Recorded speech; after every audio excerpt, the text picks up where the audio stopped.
Welcome to the first of the Australian Tapestry Workshops lecture as part of our international speaker series, Cloth Culture, an online series of lectures featuring 5 contemporary artists who utilise textiles to communicate complex narratives about their cultural heritage. My name is Caroline Johnston and I'm convener of the Friends of the Tapestry Workshop. Before we begin today, I'd like to take a moment to acknowledge the Boonwurrung and Wurundjeri people of the Kulin Nation, who are the traditional custodians of the land from which I'm zooming in today. I'd also like to pay respects to their elders, past, present and future, and extend that respect to other Indigenous Australians present. Behind me is a shot from the workshop, which shows the commission piece over 2 looms for the Parramatta tapestry designed by Chris Kenyon, which is currently being worked on and has been more progressed than this. So visit the workshop to see where they're at. Today, we'll be hearing from textile artist Sarah Zapata, exploring issues pertaining to her identity as a Peruvian American artist. Sarah Zapata's work examines the appropriation of value within processes and objects that deal with imagery of the feminine, the fetishised, and the handmade. Her studio practice is firmly based in fibre arts, utilising traditional weaving, coiling, and latch-hook techniques to achieve a very contemporary abstracted objects. Zapata's body of work addresses issues of labour, systems of power and control, queerness, cultural relativism, and the intersectionality of identity. Her works have been shown at venues including the Museum of Arts and Design, el Museo del Barrio, the Museum of Contemporary Art, North Miami, and Museo MATE in Lima. Now, if you'd like to ask questions during the talk, please send them through by clicking the Q&A button. We will try and answer as many of your questions as possible at the end of the lecture. I'd now like to welcome Sarah to speak. Sarah, thank you for joining us today here and welcome to our International Speaker Series. And I'll leave you to start speaking and share your screen as you see fit. Thanks, Sarah. Thank you so much, Caroline, and thank you so much to the Australian Tapestry Workshop for having me. It's truly an honor to be able to speak to you about my work and open the dialogue. I'm really excited to talk to you, and I'm coming from Aracaju in Brazil. If you would like to, please drop your location in the chat. I'd love to see where everyone is coming from. But yeah, so I am an artist based in Brooklyn, New York. I'm originally from Texas, and we are going to get into it. So I'm going to go ahead and share my screen.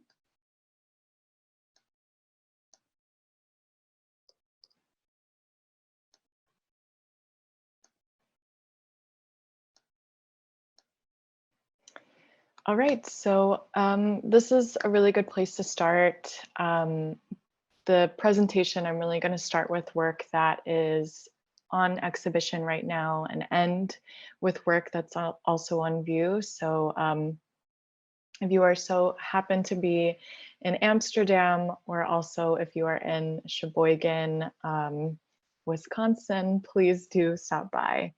But this is a work that was initially started at the Museum of Arts and Design. I'm really interested in rugs, obviously, and I think that they're a really important metaphor and a way to really use textiles as a material as well as a process. So thinking about them as really using textiles as collage to create this sort of imagined sense of time. I'm really interested in sort of historical constructs that exist within cloth. And in particular, rugs have stood out to me as being a sort of symbol that can exist as many different things. So my father is from Peru, and so I grew up with a relationship to textiles that I really wanted to have ownership over, as well as being raised evangelical Christian, which also uses textiles, I think, as being sort of like a good woman who works with her hands. So the material felt like a way for me to sort of intermediate these 2 identities and really exist within this in-betweenness. And the in-betweenness is something that I continue to go back to, not only in terms of my own identity, but really how that speaks to larger societal constructs, or the in-betweenness of cloth itself and time itself. And so these pieces have recently been acquired by the Stedelijk Museum in Amsterdam. And these were my first exploration into these forms that I call ruins. And so I wanted to create something that was like sort of like an intermediary between the floor and the wall.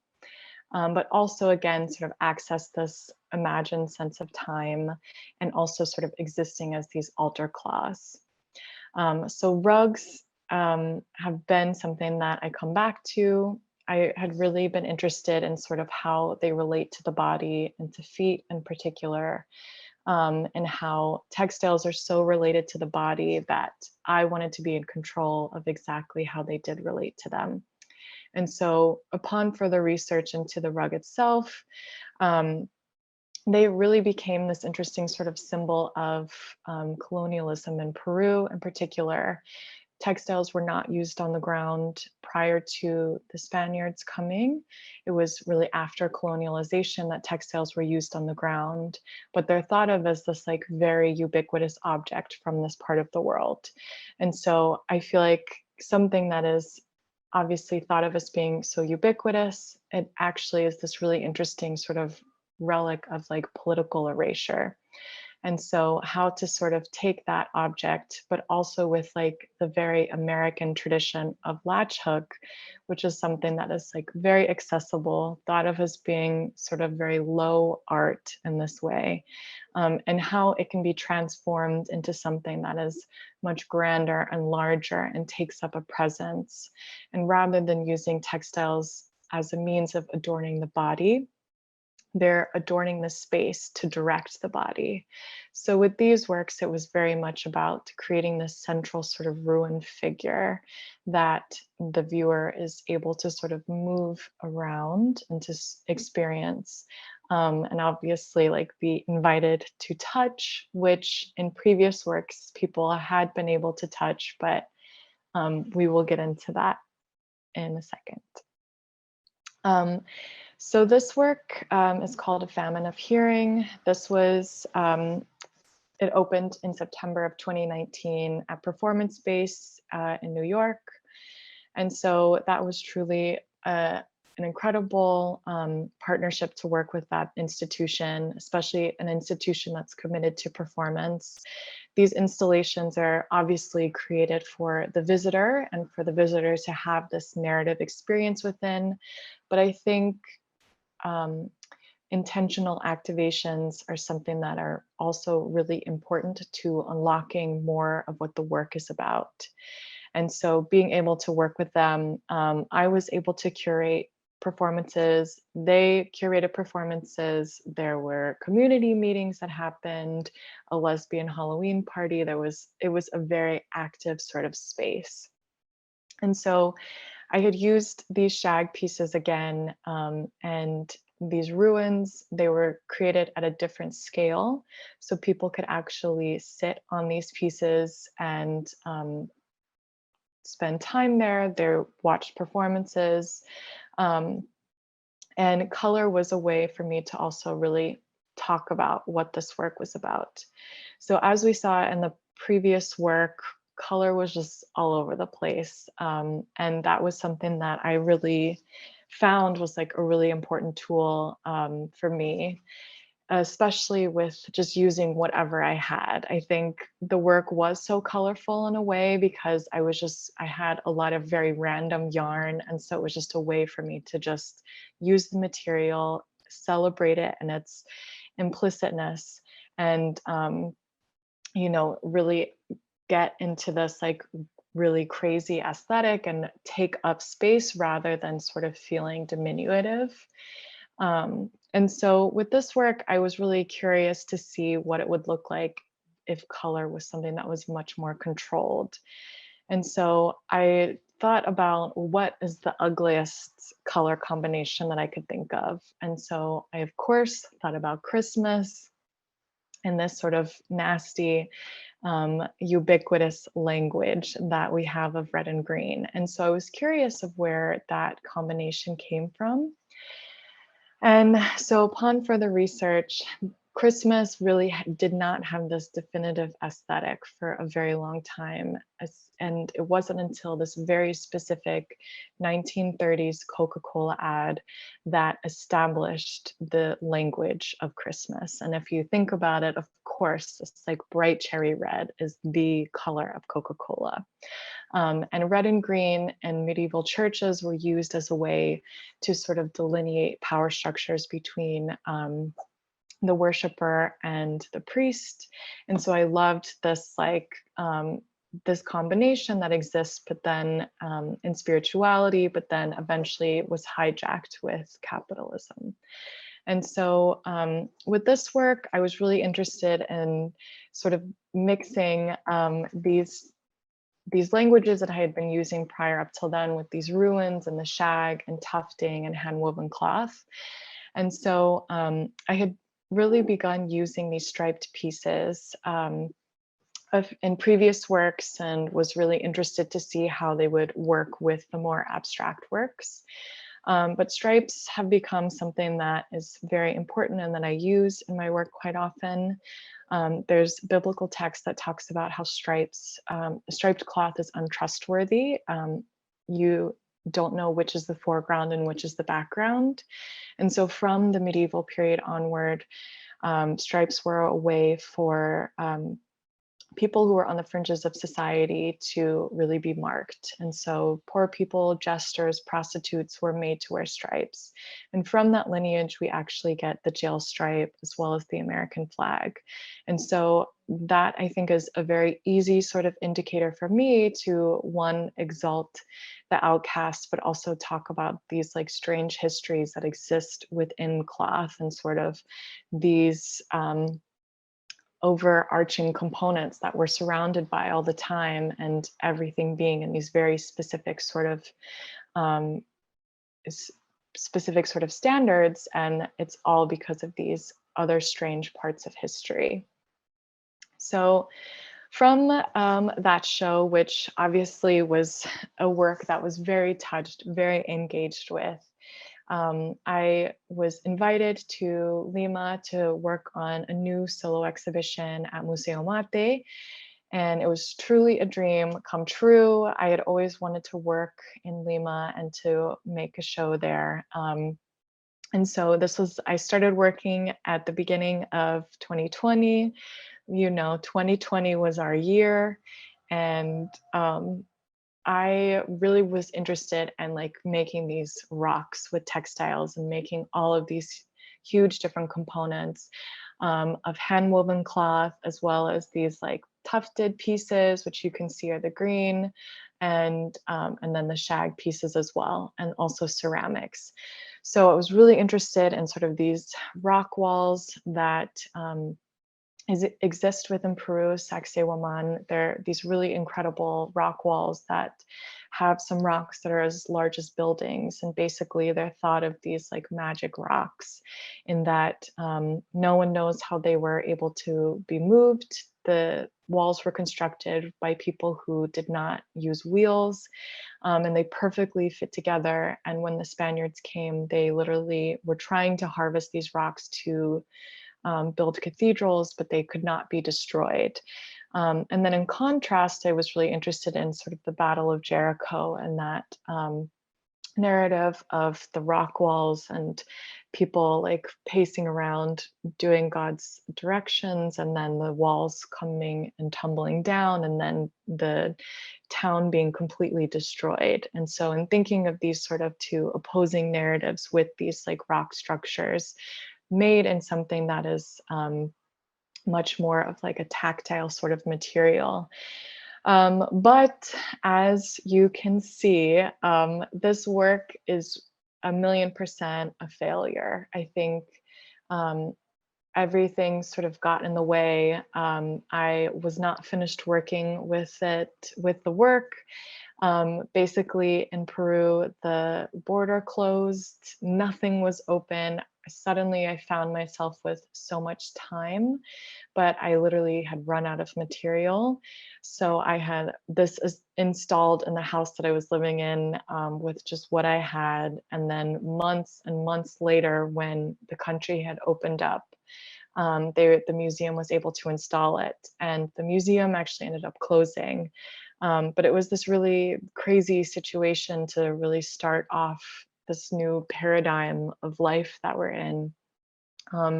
Even coming back to the United States, I had to fly back on an embassy flight and had to get government documentation even to leave my house. And I came back to New York when it was just silent and all you heard were sirens. And so it just felt so indulgent and unnecessary to even be an artist. So it took me a really long time to sort of get back into making work. And so really what got me back into the rhythm of everything was weaving. I had been weaving striped cloth for some time, but had always sort of been trying to find these different ways of placing it into work. And so weaving is what I studied at the University of North Texas, where I went to college. And it's always sort of been my cornerstone. Yet, I think prior to the pandemic, it's been something that I feel like hadn't exactly fit exactly how I knew it needed to. But I returned to it and was just weaving all of the striped cloth. And I had been really thinking about how the work could exist in spaces and how prior my work had been so intimate and been on the viewer's level and how it physically needed to be removed. And so thankfully, I had been commissioned a new work for the show that was called Latinx Abstract, which was an incredible show at Brick in Brooklyn, New York. That was a multi-generational Latinx artist who worked in abstract work. And so I had been really interested in arpilleras. The first sort of large scale work that I had done was my version of like an arpillera. So I felt like I really needed to like scale back and move back on really where I had started. And so prior to the pandemic, I had been very interested in church architecture and on the exteriors. But it wasn't until, I had been really interested in the interiors of church architecture and how that could really translate to installation, again, speak to like architecture and how to move the body through the space. But really after the pandemic, when our world increasingly became more outdoors, I was interested in sort of the exterior. And so something that really stuck out to me were gargoyles.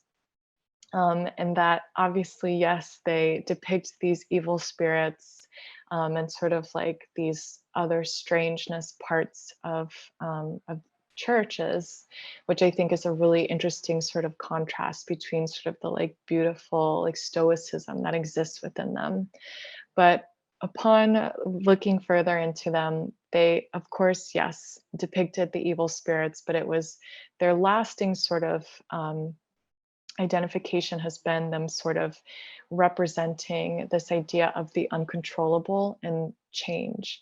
And so obviously everything felt like we were moving towards change. And so I wanted these pieces to be high above the viewer. They were installed about 9 feet above the viewer, so very far removed, with these striped cloth that was cut and stuffed and sewn.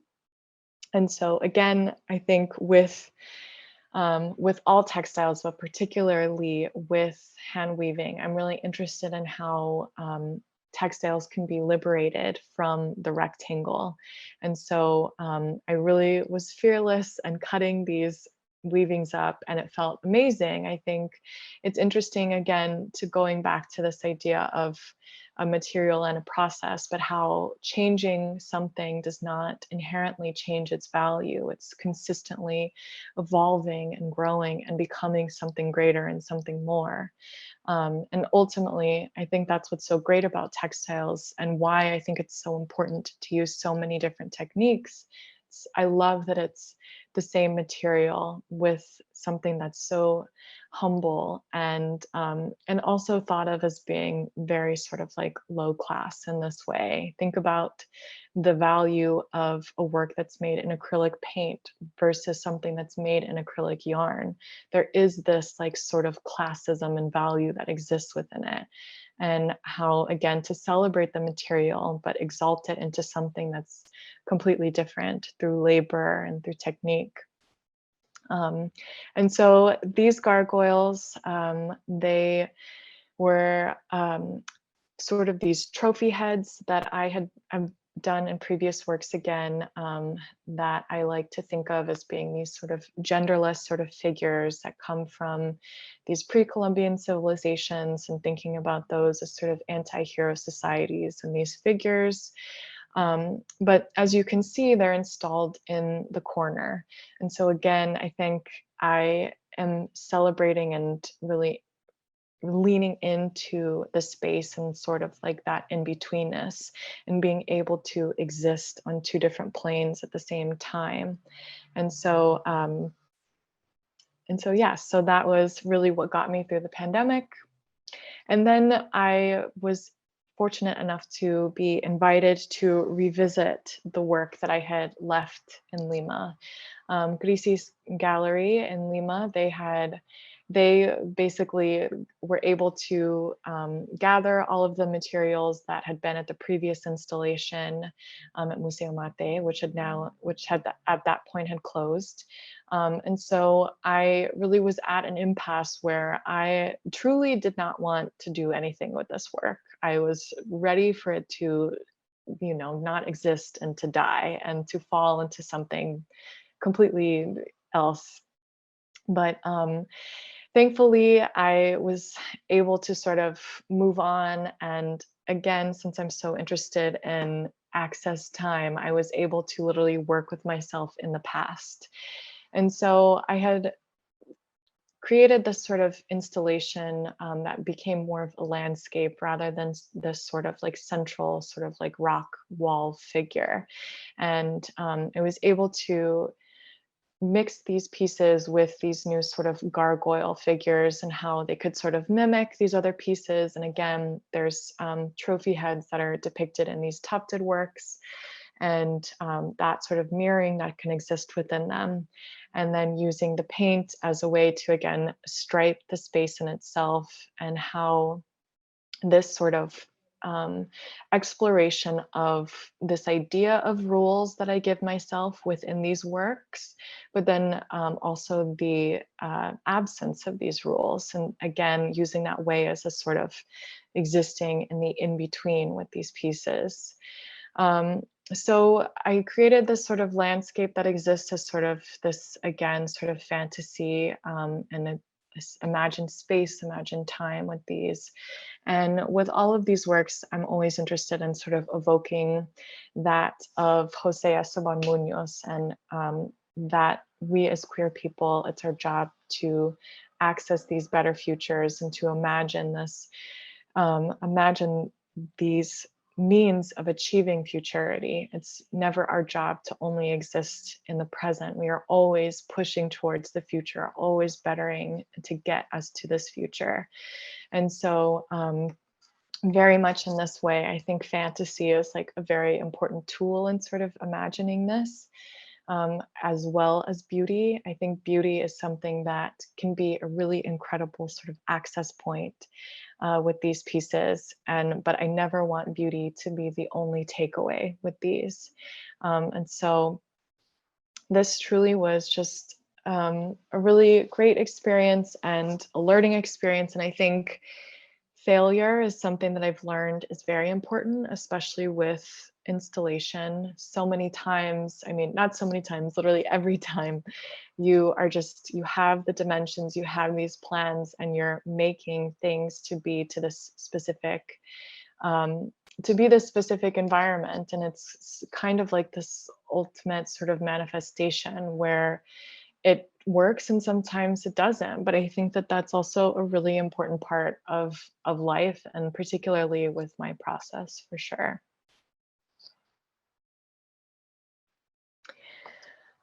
So then this takes me to NADA, Miami. This was in December of 2021. And so I had been working on my next large scale installation and had the wonderful opportunity to show with my gallery, Deli Gallery, at the art fairs in Miami in December. And so art fairs are a nightmare, and they're great and they're horrible, but it's also, I like to use these opportunities as a way to try out new things. And so gargoyles, the gargoyles that I had been making prior had been really just hung on the wall. But I was thinking about, obviously, when I first made these, of how they can be used in a multitude of different ways because they're a separated panel. So I had been curious of going back to ruins and to seeing what it would look like with these gargoyles and if they made sense together. And thankfully, I was very happy with them, and was thankful to have an opportunity to test something out again, because like I was saying before, failure is inevitable, but sometimes things can work. And so those pieces were a test for this new exhibition that literally just opened last week. This is what my life has been for the past few months, working on this work, which is at the Kohler Art Center in Sheboygan, Wisconsin. And so I was thrilled at the opportunity to be able to show at this institution. They were truly a dream to work with. And it was the largest space that I've worked with to date. And so I was really interested in sort of thinking about these other pieces and how they were leading up until this point, and sort of how this divisiveness could be articulated within the space. And so something that I was really interested in, and this is the view of the ceiling, the pieces that are suspended from the ceiling, was paying homage to Lenore Tawney.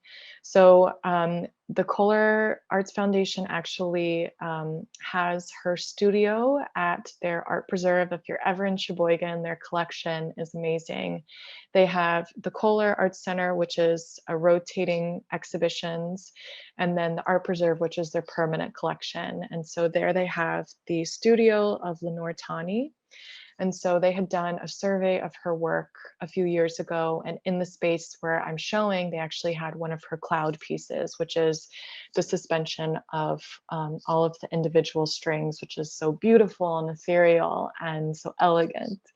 And so I wanted to pay homage to her and to that work, but obviously in my obnoxiously loud terms.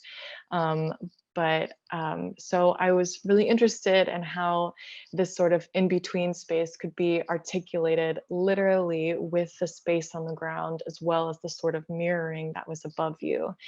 And with this show, I was really interested in fear, and in particular, like facing things that I was fearful of. One of them, of course, was I was really interested in the book of Revelation. That's something that I think in my mind, I was always like too scared to sort of like face the dragon. And it just kept coming up in conversations. I mean, I think every human in existence has always thought that the end times was their generation, but you know, this time we really mean it. And so I was curious of like its lineage and what it was like. And just like many things, the more I learned about it, the less scared I became of it. And so I wanted something that was sort of opposing with this, as well as using colors in particular that are spoken about in Revelation. Revelation is its technical term. It's my mind is gone, I apologize, but apocalyptic literature. And so, which was actually very common at the time that it was written, but it's sort of like very insular. And so that's why there's a lot of very specific sort of symbology that's presented in terms of specific omens, specific texts, specific colors. And so on each side, I wanted sort of opposing colors that worked against one another. So the neutral side, obviously white and black, which very easily can be read as like good and evil, but more so it's like there's obviously the whiteness is the cleanliness, the purity, the godliness, and the black is the dirtiness, and like how they can coexist and exist within this way that is symbiotic and necessary. And then on the other side, I was interested in these like scarlets and purples and reds, which red is seen as like a color that denotes like destruction, and purple is obviously royalty. And so just using these sort of opposing sort of colors in this way, and then in themselves opposing. And so it's again using these sort of rules that I make for myself, as well as existing within other means of it, devoid of these rules. And so it's a work that's called A Resilience of Things Not Seen. And again, that speaks to these sort of means of history that are always going on around us that we're not aware of, and how that continues to affect us, continues to implement sort of these power structures that exist. And strangely, when you're in the space, the pieces that are above you, like they're very ominous, like you can walk underneath them and you actually sort of like forget that they're there, and they are sort of like watching over you in this like strange sort of presence. So it's been a curious certainly to work on this scale, but and yes, there are gargoyles as well to sort of connect with these pieces, to sort of create this like fullness that exists within this space. But I think that closes us out. And thank you so much. I would love to hear your questions. And thank you. Thank you for spending time with me and with my work. Well, Sarah, I think we've been treated to such a really interesting talk by you today. And the images that you've shown have been so just mind-blowing, and I'm sure there'll be lots of questions. We've got some coming in, but while I give everyone a chance to answer some more questions, to ask some more questions, I've got a few. I was really interested in your use of colour, and having seen you speak elsewhere about your earlier days when your pretty much total lack of colour. It seems quite a transformation. Would you like to just elaborate a little on that? Sure. When I was in school, I was very scared of color. It felt like something that it felt too intentional in this way. And actually, the last sort of like my thesis was like all of this telephone book paper. And I actually like wove telephone book paper. I would cut it into strips and then hand place it in the warp. And which now truly it makes a lot of sense in that obviously the work is very different, the materials are very different, but I can see the sort of incessant and sort of obsession with labor and the excess of labor that goes within it. But I think certainly when I got out of school, I was still very prudent and very nervous about using color. And especially in New York, you know, it's very intimidating. I didn't know anyone that was working with textiles when I first moved there. And so I was almost embarrassed that I was working with it, but I got to a point where I was just like, this is who I am. I either own it or I don't. And I think as soon as I started just diving into the material, it took off and took on a life of its own, and fear sort of disappeared. Clearly fear has disappeared about colour. We have a question here. What would you say is your biggest challenge to working with textiles? I guess my biggest challenge, I think, is I think myself. Yes, I think reining myself in. Textiles are addictive. Trying to outdo myself, I think, is something that my biggest challenge with textiles, for certain. And we had a comment that said, where is that gone? in the chat about I either own it or I don't. So well said, Sarah, said Monica, which is great. And a question from Rita. I was wondering if pieces are purchased by private collectors as well as the installations in public spaces, galleries. Yeah, that's a great question. So it's both. I have been very fortunate to have been started entering into museum collections, as well as private collections. And so usually a museum has bought the entirety of them. But then some installations, they're separated into pieces. And so again, the beauty of textiles, everything is made in these different pieces. And so for a long time, I was really interested in the idea of these installations really only existing in a specific way once. And then once everything was separated, everything had a life of its own in a way. But I'm really thankful to be able to have both. And I think that I'm certainly not precious with these objects. I think that if people want to have this rug and they put it on their wall, I think that that's like also very important. And again, sort of speaks to the plasticity that exists within textiles. And that's really interesting because a lot of other, and you talked before about the liberation from the rectangle as well. If you combine that with taking parts of your installations and reusing them, I've heard you say that you like to get work out of existing work, and I think that's part of that. But also I think, you know, in taking videos. So maybe if you'd like to expand on that a little, getting work out of existing work. Definitely. I mean, I don't want to say every work is a sketch, but I think that every work is living almost in this way. And with every work, the newest thing always comes. Like I know what I want to do next. And I think even when I was working on this newest installation, I was already thinking about what I want to do next. And I think that's just a symptom of obviously so much labor. You know, you're left with thinking about what, you know, you have to be in very much in control of your mind. Otherwise, it's just a spiral of personal problems while you're weaving away.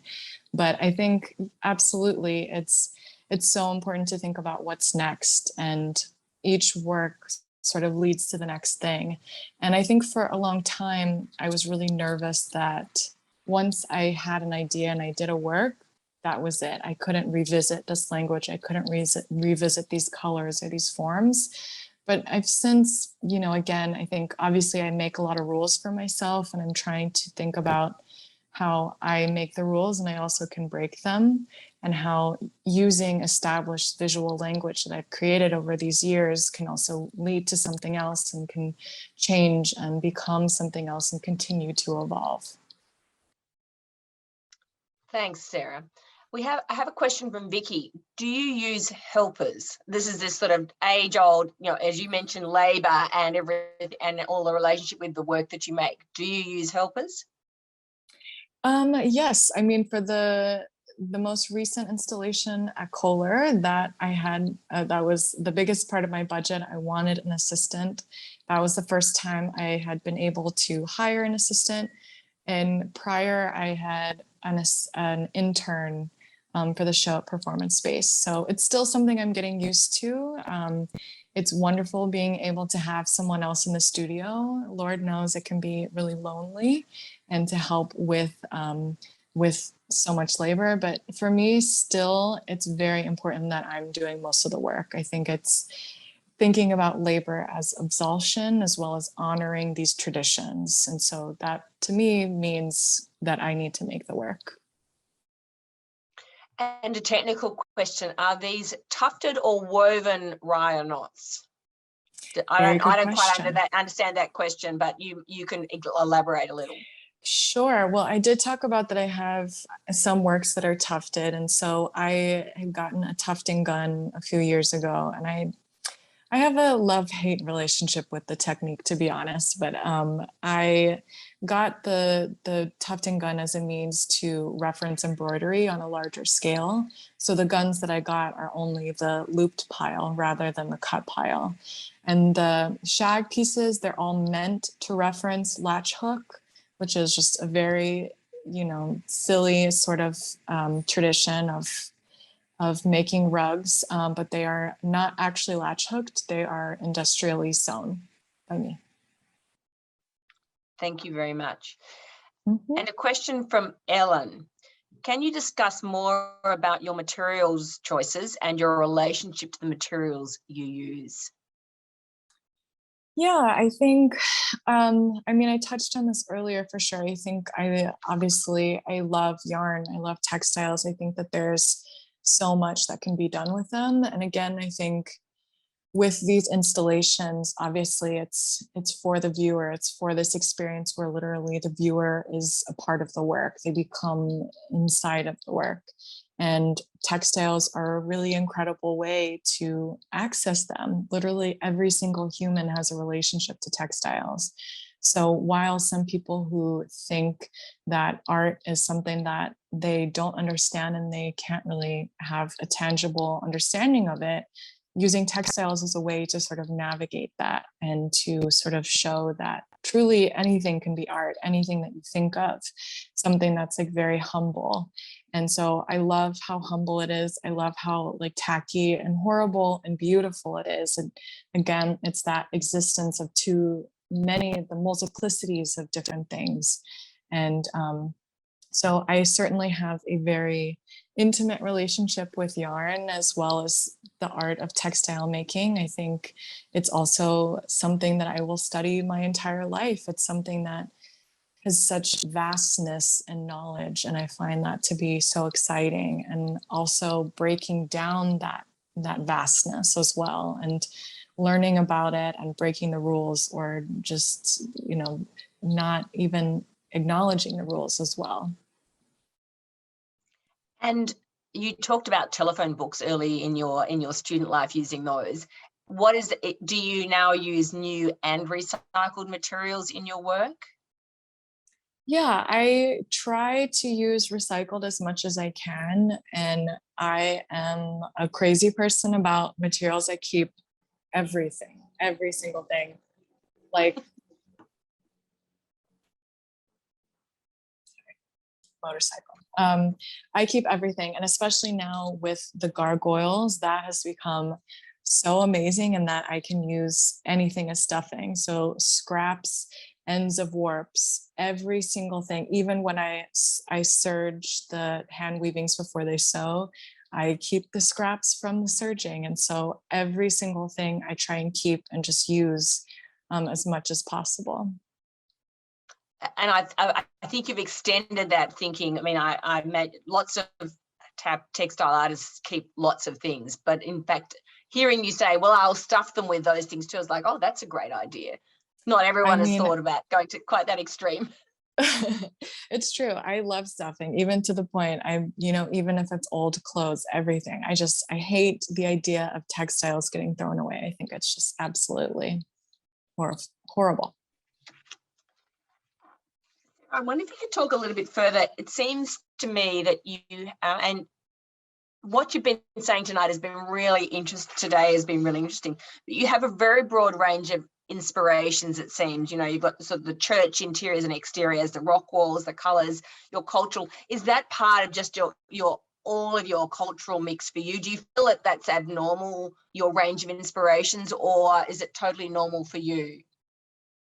Yeah, I think it initially started out with being very specific to me, but that has since grown, I think, to speaking to larger societal constructs. I think obviously there are many people that come from very different cultures, and sort of like, where do you fit in within them? And the answer is like, it's neither and it's both. And I think that in betweenness is really applicable to so many different things, obviously in terms of my identity, but even just in terms of history and of time. And so I think what started out as something deeply personal and still is, I think it's also just about sort of very much larger, the grander picture of what my experience has been and continues to be, certainly.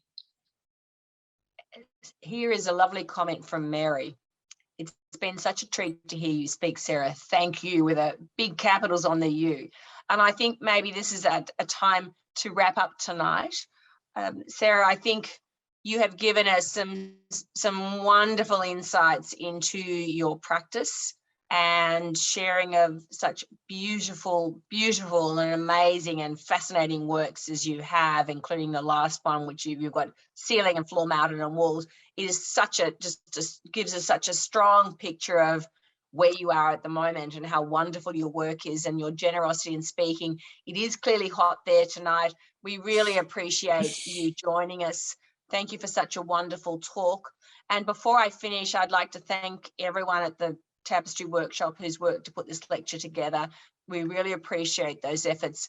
For all of you online this morning, not always easy to get away from other things that people must do, but a really terrific group of people online. Thank you for all your comments and questions. And there will be 4 more lectures in this series, profiling contemporary artists from around the world. Join us for the next one on the 12th of April for the next talk from a Jaoan artist from South Australia, Troy Anthony Bayliss.